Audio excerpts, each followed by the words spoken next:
Hi, and welcome to Drafting Compliance. I'm Kayne, he's Tom, and we talked about the changes in FedRAMP Rev 5 last time. Today, we're talking with Matt Fryer of Infoblox based on a conversation we had about the costs of FedRAMP. But before we get to that, Matt's brought in a favorite beer to share. What are we drinking today, Matt? We're drinking Modelo, the favorite among the South Texans.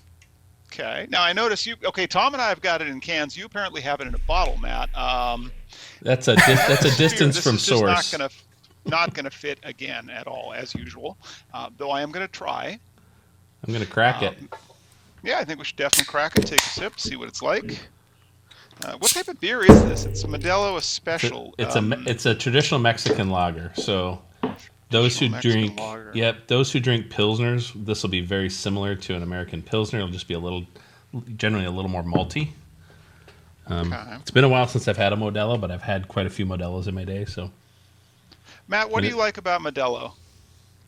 It's the on the back porch while you're grilling in this Texas heat, kind of eating. It's just, it pairs well with the food that I tend to eat in the South, right? So we eat a lot of Tex-Mex, we eat a lot of red meat, right? And whenever when you drink a Modelo, it pairs really well with that meat itself, and it also doesn't land too heavy in your stomach, so you can keep eating all the food that's delicious. Yeah, that's at the same time. That's an upside of promising. any lager, and especially Mexican lagers, right? They're usually lower ABV, so I think this is 4.4%. So it's not like some of the IPAs that hit you hard, and it's not super full body. I can also say that this is very clear, like compared to some of the things that we've had on the show, Tom. This is very clear. I can actually see it's got little bubbles still consistently rising. I mean, they're not exactly champagne bubbles, but they're bubbles. Yeah. This isn't going to have the nose that any, of today's craft beers have. This is a mass-produced Mexican beer. It smells like beer. Yep, that's what you're going to get out of it. If I was to think of like beer, I would You'll think get of this smell. Sort of bready, grainy smell, but that's about it. And the head's kind of gone down too after a bit. So we're going to. You've probably already taken a sip, haven't you? Yeah. I'm going to have a go and see what it's like.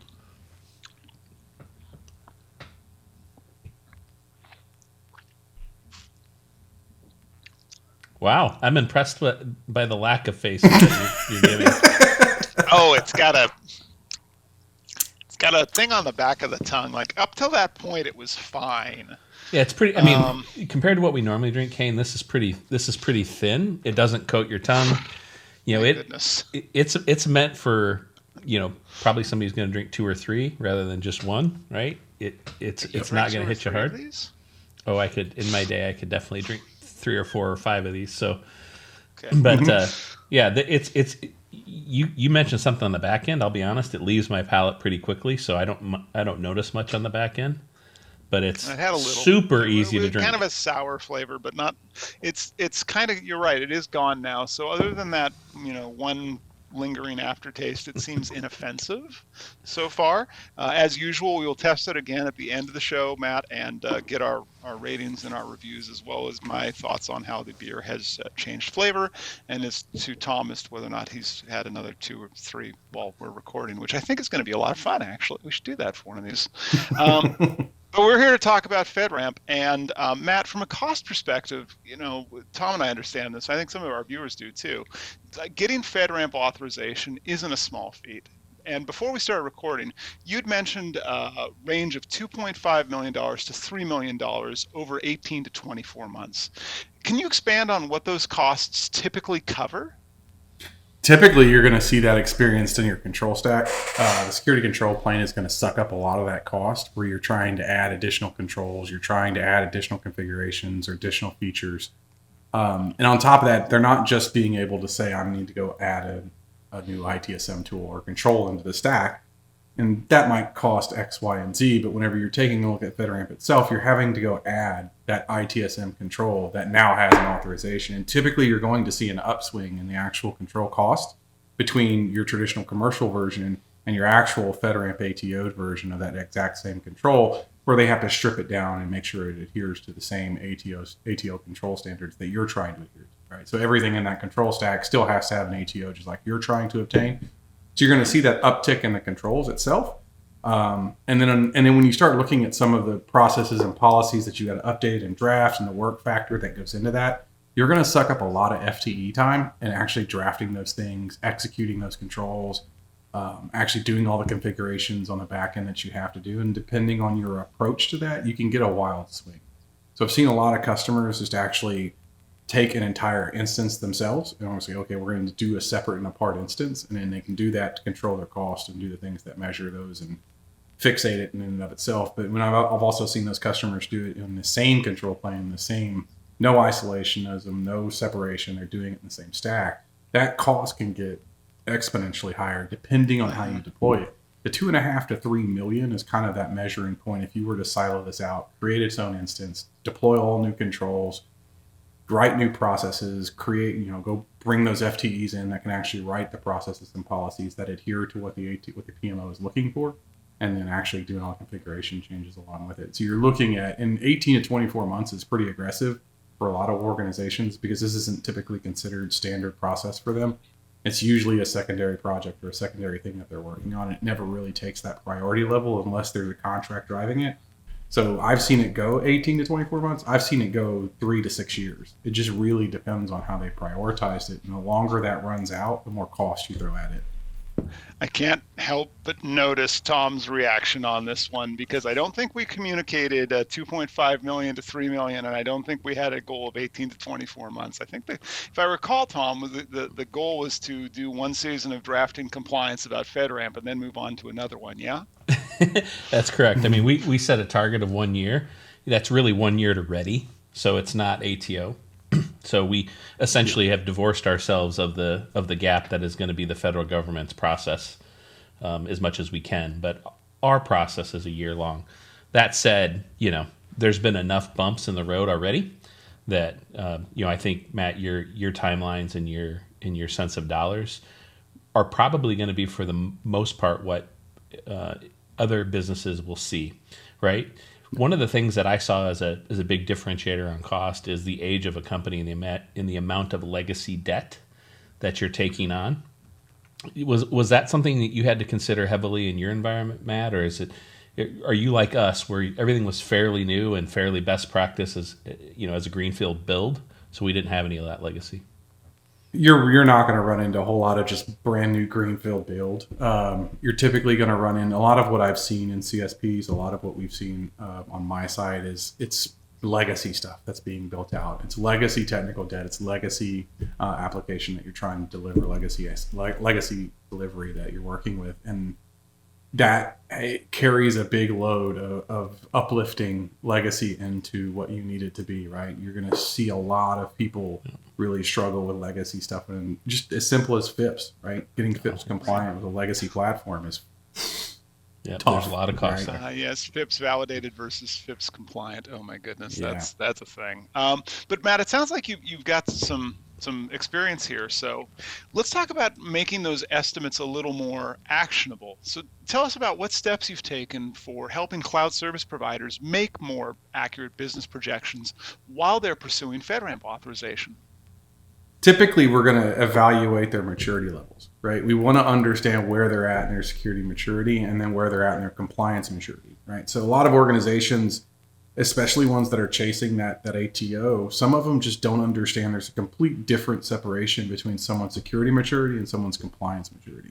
There's a conflation there where if they think they're compliant, they're secure, and if they think they're secure, they're compliant. And those typically don't run hand in hand. They're usually separate and apart, right? So what we try to do when we're giving them that feedback of how do we accelerate is where you are in your maturity program, because we can find those areas to accelerate.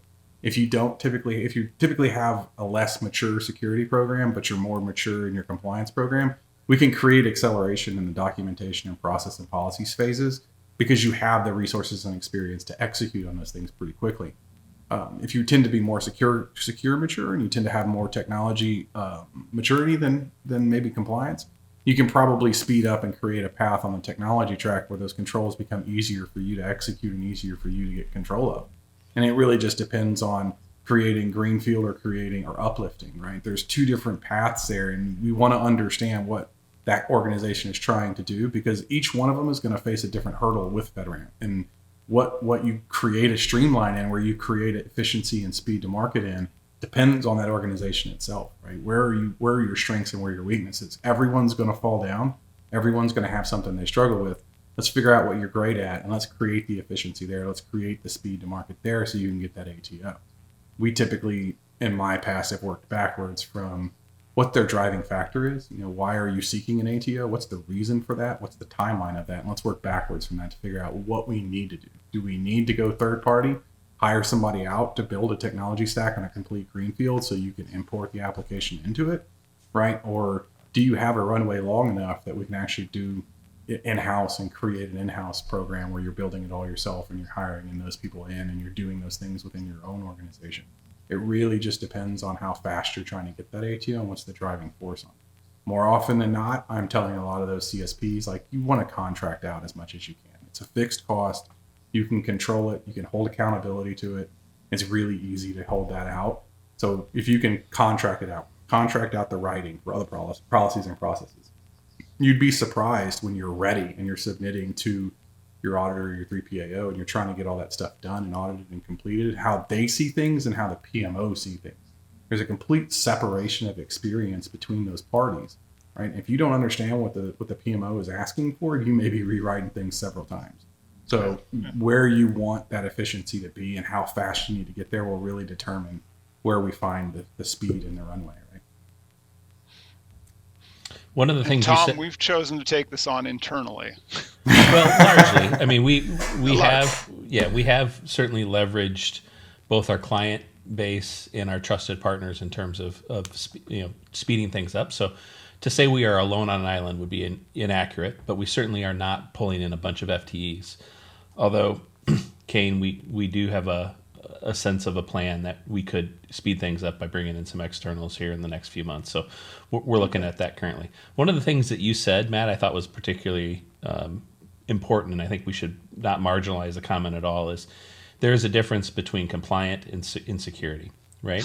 Oh, yes. And what I have seen in numerous organizations that I've walked into is folks that go, well, we have a SOC 2, so we know we're secure. And the reality is compliance is a waypoint on your way to best practice. And if you design your information security that way, knowing that you're going after best practice, but you have to keep compliance in mind as you get there, you're going to be in a better state down the road than these companies that just go after a SOC 2. So I think that's really smart. Yeah, I do think that is a material consideration for a lot of organizations where, and I think that also affects supply chain decision making, where companies will trot out a SOC 2 as evidence of security, and no, that is not evidence of security, that's evidence of compliance. But I want to go back to something that Matt had said about business level segmentation of either trying to do one compliant environment that is FedRAMP as well as compared to doing two separate environments, one that's like commercial, one that's oriented towards FedRAMP. And I've tried to counsel organizations on both when I've done executive advisory work before. But Matt, from your perspective, when companies are resisting segmentation at that business level, what are some of the most frequent reasons that you hear? I hear a lot of resource constraints is usually one of their top reasons that I tend to hear is like, hey, we don't have the resources to maintain two different environments, or we don't have the resources to build out two separate environments, right? That's usually a big contention. A lot, and the other one I tend to hear a lot is legacy versus greenfield, right? It's like, hey, I have this legacy platform. To rebuild this all over again just takes too much work, time, and effort. That tends to fall back on that resources problem as well, where it's like, hey, I just don't have the resources to go rebuild the application. And they tend to fall into that trap. And I tend to call it a trap just because of my perception of what best practices is when it comes to FedRAMP ATOs and how you build out that environment, how you maintain that environment in my perspective, the most efficient way. And when I think about efficiencies, sitting in a CISO chair, you think about efficiencies in multiple different ways, right? So I think about efficiencies not just from an operational side of the house, where I'm trying to create operational efficiencies. That can be work factor, that can be process and policy, that can be a lot of different factors that come into my operationalization. But I also think about a financial efficiency standpoint, right? So am I using the resources in the right way? Am I using my controls in the right way? Am I using 100% of those controls? Am I using a control more so than I need to? So I have a lot of those factors coming into my decision on separation between having it lifted of an environment or building out a brand new greenfield environment. So I tend to counsel a lot of the customers that I'm working with, a lot of the executives, a lot of the CISOs and GRC groups that I'm working with on the difference between greenfield and uplift is help them understand the risks that they're running into, because the business decision isn't always uniform, right? So we have customers that you have to understand, right? When you're building out this environment in this ATO, when you're doing and releasing new features and subsets of features for this platform itself to your customers, right? It's not the same between your commercial customers and your federal customers, right? You have to go through a significant change process with your federal customers. You can't just roll out new stuff and hope that the government's okay with it, right? You're going to have a hurdle, and for most organizations, they don't understand. Like that's SCO is like 6 months. Like you're going to have to submit the change, get it approved, go through the process. It takes some time to get that done. So you can't just roll out changes every month like you would typically do for your commercial customers. But are you willing? Not yellowing stuff into production. Not that Correct. ever goes poorly for anybody. No, never. But then at the same token, it's like if you're going to hold your commercial customers to that standard, right? Are your commercial customers' expectation the same as your federal? Because if you're going to go tell them, well, I'm not going to roll that out because it takes me X, Y, and Z amount of time to get that rolled out. Well, your commercial customers might not have an appetite for that, right? So you have to take a lot of this stuff into consideration. The same thing goes for the control stack, technology stack, from a financial efficiency standpoint. Do I really want to pay for an ATO'd SIM for everyone? Right? Is that really something I want to pay for, especially on a consumptive model? Geez, I'm going to consume significant. Most of my consumption is going to be huge on the commercial side versus the federal side, which is a much smaller consumption rate, right? So it's like I don't really want to pay for. We'll use Splunk as the example, right? Because Splunk's probably the most common consumptive model we can think of. Do I really want to pay the Splunk Gov version of Splunk on that consumptive model for every customer I have? Or would I just say, okay, well, I have, we'll say VA. I have the VA and I'm going to use it for them. But it'd be significantly cheaper to deploy that in an isolated environment to your cost. And imagine that across all the controls that you need for an ATO. So it's like you have to take those factors into consideration whenever you're deciding, do I go greenfield and separate, or do I uplift, right? So it really is up to the organization on how they want to handle it best. The biggest constraints that I hear customers say they don't want to usually don't pan out to a business decision that drives the right outcome you're looking for. So I don't have the resources. Well, you can contract that out. That's not a good reason to say, hey, I'm just going to uplift, right? Yeah, that's short-time thinking, right? Short-time thinking, not long-term thinking. One of the things you danced around a lot, and I probably want to pull into this conversation, is there is a potential skew you're adding with a FedRAMP program too. So there is a potential to claw back a bunch of the cost that you've put into the program with the uplift in terms of your cost structure around the Gov piece. It takes a significant amount of resources, time, money to maintain that environment in Gov. You can be expected to be compensated differently for that skew. Yeah, you're going to see CSPs uplift that cost out because just the POAM's part of that environment you have to do every month, right? That's maintenance part of it's painful. You got to deal with that. So you're going to charge more for it, right? Consider that. Are you going to charge more for it to just the federal government? Or are you going to charge more for it for everyone across the board? Because the reality is everyone across the board is going to have to go through it whether you want them to or not, because all of that cost is going to be sunk against all of them because you've created this commingled environment for all of the controls to live within. So it really just becomes that. And you're right. You're going to charge more because it costs more. The federal government's perfectly okay with spending more. Are your commercial customers perfectly okay with spending more? Right? That's the questions you have to ask yourself from a business side of the house. Yeah, good question. Yeah, and I think that you talked about a number of controls there, both people, process, as well as technology controls there, Matt. Are there any controls you've seen consistently overlooked by cloud service providers that are working towards FedRAMP? They always overlook FIPS. I don't know why. Like every single time, it seems like it's going to be that one. Yeah, it's the one that always gets overlooked. And they go back and they're like, "Oh, am I aligned to FIPS? Am I FIPS compliant?" It's like, no, you're not. More often than not, you're not. More often than not, you're not going to be in line with FIPS. And I promise you, almost every single time our customers that I've consulted with, a lot of the executives that I work with, they get hit by that every single time. It's like, well, I wish I had known I needed to be FIPS. It's like, well, pretty clear in the documentation. yeah, it's pretty clear. I think that's pretty clear. And just for our viewers, Matt, is it FIPS?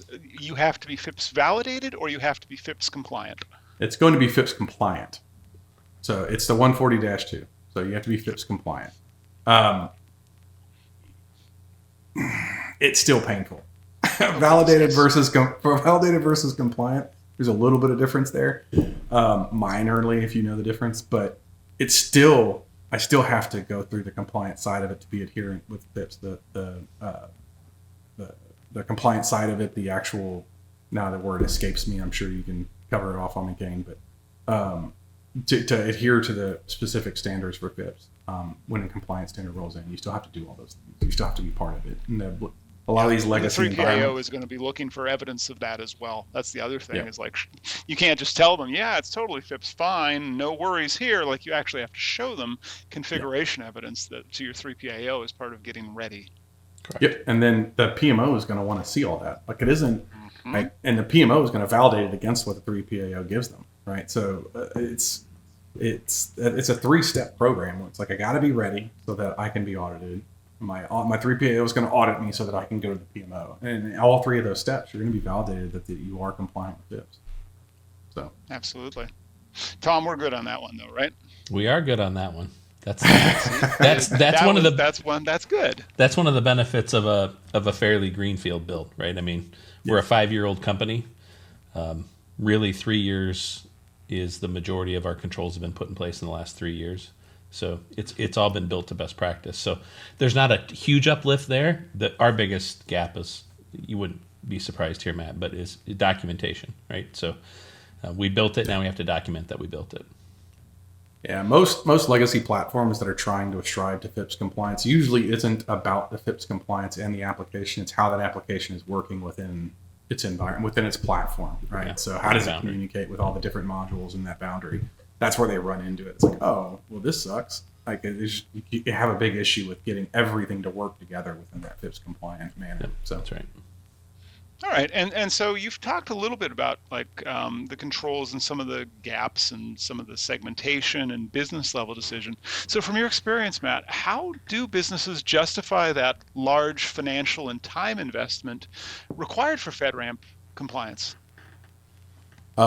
Usually with contracts. Usually what you're looking at is either you have organizations that are trying to create entry into the federal space and they're saying, hey, I can see a need within the federal space for what I'm providing, right? And you have to have market cap there to actually justify that need. Typically what I've seen is there's a government agency that is seeking out what you're doing, right? So I need that service or I need that application. I have to have that for my functionality, right? And those contracts can be very lucrative. They're very, very lucrative for the most part. I think for the most part, the smallest contract I've seen on first annual return is like, $7 million, right? I think it was one of the smaller ones that I've seen. And it's like, well, if you have one of the government agencies offering to buy on a contract first year $7 million for the application that you're running, that $2.5 to $3.5 million investment on a $7 million return makes perfect sense. On investment, yeah.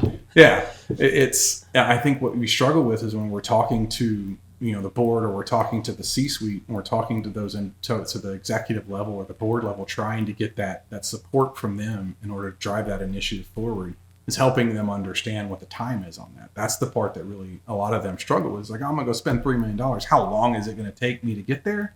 And how soon am I going to see that return from, that $7 million contract return from the federal government? Right? How long does that take? And I think what we have to do as part of that initiative or that project is, one, get there as quickly as you can. That's the first and foremost thing, because as soon as we can start seeing those dollars come across, the better. 2, don't start the project and don't kick off the cost until you have a time frame on contract execution, right? So we don't want to go spend $2.5-3 million to go get our ATO and work towards that ATO to know that the contract is going to take 5 years to come in or whatever. You want to make sure you're lining those time frames up to where you're finishing up that PMO, right? Or you're entering the PMO when that contract is being executed, right? So a lot of organizations, a lot of CSPs tend to think that I have to have a full-on PMO, I have to have full-on stamp before I can go get a contract, which is just not true. Like, you don't need that stamp yet. You just need to have a 3PAO signing off with a plan and an execution path to present to that agency to show them, like, not only am I getting compliant, I'll be there by this time frame, and they'll issue a contract off of that. They don't need you to be all the way there for the most part. They just you need to demonstrate to them when you will be. So lining all those time frames up is kind of critical to making sure that you get that buy-in from the executive team and from the board to say, we're willing to put money into this so we can get that return on investment. That's going to be the biggest hurdle, is trying to get that support from that executive team on that project or that initiative, but delivering them the value points and timelines that make sense for that, $7 to $15 million contract that you're going to get from the federal government for that. You got to line it all up for them to make it make sense. Otherwise, I mean, realistically, if I'm a CISO and you bring that to me, I'm going to delay you until the contract. You know what I mean? Matt, where I'm seeing a lot of organizations fail is they don't understand how important the feeder of the sales process is into your FedRAMP program. Meaning that, the board, executive management is saying, "Oh, we can't wait till we get there." When the reality is the sales motion and getting that plugged in is a piece of getting there quicker. Not only that, but if you're like us and you're going after an agency sponsor rather than the JAB, that sales function is going to help you capture that agency as well. So not plugging that in early into your function is a mistake in my mind. It should be part of the business strategy to build out the organization to chase that, right? And it's for multiple reasons, right? So you need the funnel. You need top of funnel being pushed in so that you have sponsors, you have opportunities there for that project to execute properly. But at the same token, no one really wants to go JAB until they have to. JAB is a lot tougher, right? They're only going to review so many a year. You have to demonstrate a governmental need across multiple agencies for what you're trying to do before they even consider you. So for the most part, the desire is to go agency route and get sponsored through. So you have to build out the organization on the front end early on with that sales development cycle, with those familiarities, those relationships, so that you can get that top of funnel to say, hey, I know the government agencies. I'm here to sell it. I'm here to push it. I'll set whatever expectations I need to on the operational side for how long it's going to take you to get there. But you should early on have a program of people in place that are going to go chase that opportunities down for you, because it's going to take some time. It's not something that happens overnight. For a lot of times you're dealing with the federal government, which we know isn't speedy. They don't move. So. They don't move fast, and half the time you're dealing with federal agencies. Like it's crazy, because I've dealt with, like, the VA is probably the big one I deal with the most, right? In my past, they issue the most out, right? They're just the busiest. They're also the least familiar with FedRAMP, right? So you just have to understand that even the agencies you're working with, right? They don't necessarily understand their own compliance standards as well as they need to. So you're going to have to help them get across the finish line as well. Right. So it's like one agency within the VA may understand it perfectly well, while agency B in the VA doesn't have a clue what it even means or even how to spell it. Right. So you have to understand the dynamic there. So when we say build it early, that's what we mean, is because if you're going to chase those agencies down, they may just say, there are definitely DoD agencies that are just buying stuff and saying, hey, here you go. They don't understand that you need to have an impact level authorization to actually use the product, but they just want to buy it. Right. Yeah, so that's right. Having that Salesforce and that team in front driving that and providing that information to those agencies and helping making sure it's successful that they buy it, or the other part of that is just as important as actually building out the operational side of it. And if you're enjoying our show today, do ring the bell and subscribe to get new episodes, or search for Drafting Compliance in your podcast app to listen along. Matt, with our remaining time, I want to ask a couple follow-on questions about the challenges that you might have noticed in CSPs, cloud service providers, who are transitioning from traditional IT governance models to what's required by FedRAMP. The biggest challenge is the documentation side of the house, to be honest with you. A lot of the CSPs, they're used to doing their own kind of processes and policies that they put in place, and they never really document them that well. Right. And so when it comes time to evidence that out, they struggle really, really fiercely with that. Right. And that's the part of it they got to get really good at. That's the bone they have to build. That's the muscle they have to get worked out well. You're going to, with the continuous monitoring requirements that you have to do in place, like, you're going to have to get good at that. Like, you're going to have to exercise that muscle and get good at documenting, get good at projecting, get good at executing. That process and policy around just remediating vulnerabilities alone is going to be arduous if you're not good at it. For the most part, vulnerability management in most organizations is not a facet of your security program that you exercise frequently. Usually it's like, hey, Microsoft has an issue. Let me go patch it. You know what I mean? That's usually what you're dealing with, right? It's the vulnerability management stuff is usually the lowest hanging fruit, has the least amount of risk to your organization for the most part. You're mostly dealing with 0 days or different intelligence vectors. You're usually dealing with those stuff in security. So vulnerability management just kind of takes a back seat. Well, when you're dealing with FedRAMP, it's a front seat, right? That's core and tantamount to your continuous monitoring program. So that's right. A lot of them are going to deal with a lot of that kind of documentation stuff and executing some of the evidence that you have to do month in and month out for just the continuous monitoring part of it from your policy and program perspective. Tom, any thoughts on that? Well, my one thought is, I've seen lots of organizations that have a vulnerability management program, but they look at it as a Microsoft only problem, and it's not. It's a much bigger problem than that. So to your point, I think in a lot of organizations it takes a back seat. It should take a much more prominent front seat. It's one of the lowest hanging fruit, to your point, Matt, that you can do in any organization. So FedRAMP or not, vulnerability management is critical, and we should treat it as such. Certainly in FedRAMP, they're going to bring a level of diligence to that program that I think most organizations are just not prepared to shoulder, right? And that's your point. Yeah, it's like you get hit with a critical vulnerability in most organizations. They don't typically respond to that very quickly. If they do, don't get me wrong, we respond to it quickly. They just don't respond to it as quickly as FedRAMP asks you to. That's right. Right? That's where they tend to fall over. It's like, oh, we have this critical vulnerability. How quick do we have? And it's like, oh, we're already out of time. Right. Well, so I think that with just one last question, Matt, before we get to our beer reviews, and I've noticed my glass versus Tom's glass tends to be the typical problem that we have here. But Matt, would you say there's an area in FedRAMP that you think could be optimized or streamlined to make the process easier for cloud service providers?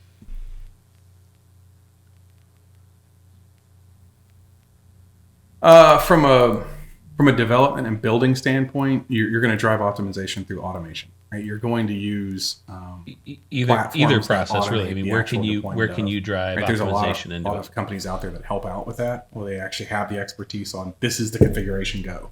Right? A lot of them will have just straight out rollout programs where they can roll out the entire technical stack of the issue. The management side of the house is a little bit tougher. That's an FT, so you have to create templates and processes to drive that quickly and have dedicated FTEs that know how to do it and do it well. That's where you're going to find that efficiency going from a management standpoint. Operationally and just standing it up, it's leveraging the products and services out there that you have at your disposal. Fantastic. Okay, well, I think at this point we can probably get to our beer reviews. Tom, Matt, I can't help but notice, like, I don't even know if you've even sipped on it, Kayne. I put the rest of the can in the glass. So did I managed to make it fit at least. Oh my goodness. Tom, do you want to lead with your review? I know this is one of Matt's favorite beers for recommending. I will lead. That looks like a glass of scotch you got there, buddy. I got to tell you, that looks like a really big glass of scotch. Yeah, that's a 3-finger. So I'll say this.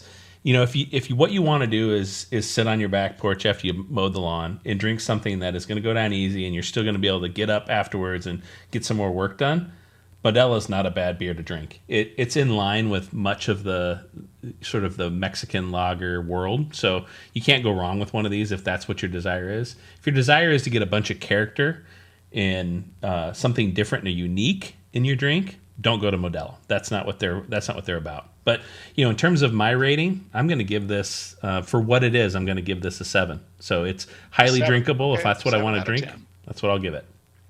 Okay, fantastic. Well, I'm going to go next, and then we'll let Matt finish us out on beer reviews. I am going to take another sip of this and see if now it actually smells a little more like biscuits. Actually, is what I think of, like fresh baked biscuits, which is not an unpleasant smell. And yeasty, I'd say. In terms of flavor,